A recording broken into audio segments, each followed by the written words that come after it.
reporting to you live for ELM-200. Okay, what is your name? Ronnie. Hello.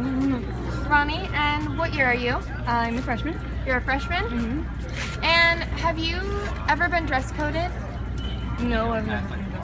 Have you ever seen anybody that's been dress coded or seen anybody wearing any t-shirts with like vulgar and racist things? I have seen, but I've never seen them have dress code. What do you think that a teacher should have done about that?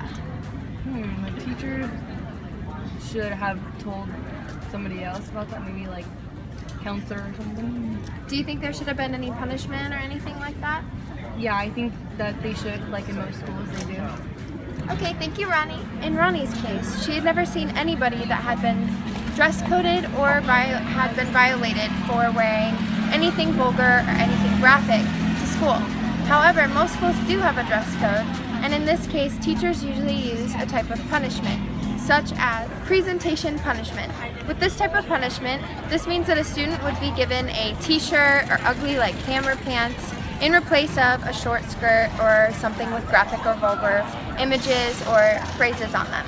And then also, if the case got so bad, you could do removal punishment, which would be having the student be benched from a sport or a performance or anything else like that. And that way it would really show the student to be more disciplined and to respect the teacher's instruction. And we're back with ELM-200, and we're here with Adrian. What year are you? Okay.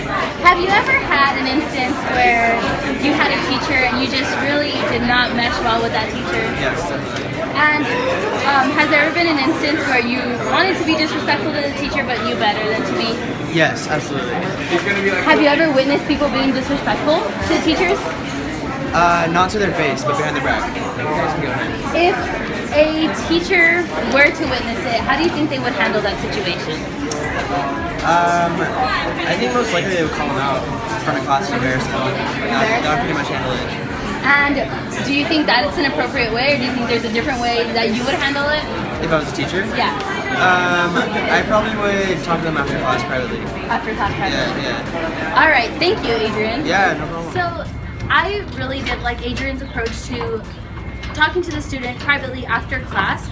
B.F. Skinner suggests using punishment, and the way he spoke about it is presenting punishment. So if the student continues to be disrespectful and talk badly to the teacher, you would present a punishment such as a scolding or an in-school suspension if the behavior persists.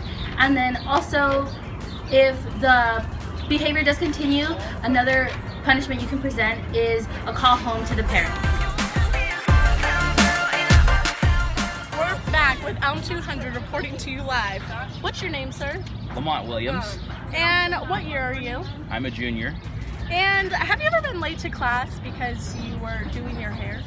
Yeah, I would say I have. I mean, How many times would you say? I would say at least 3 times.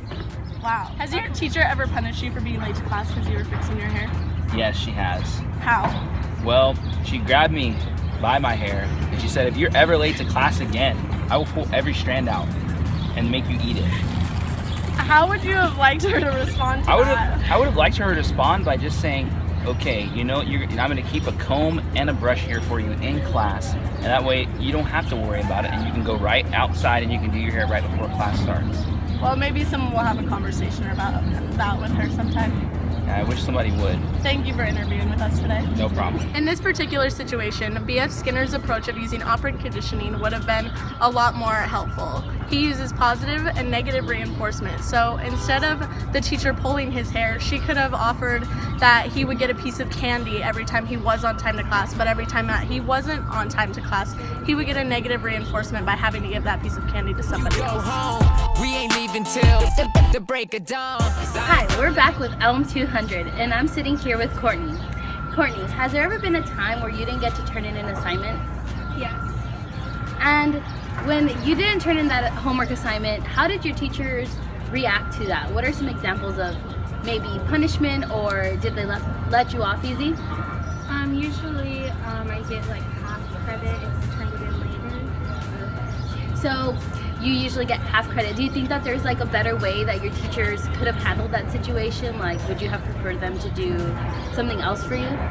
I think it's pretty fair because I forgot to turn it in, so giving half credit back for turning in later is good. Okay, alrighty. Well, thank you. In Courtney's case, her teacher allowed her to turn in her assignments with receiving half credit. B.F. Skinner suggests using something called intermittent reinforcement.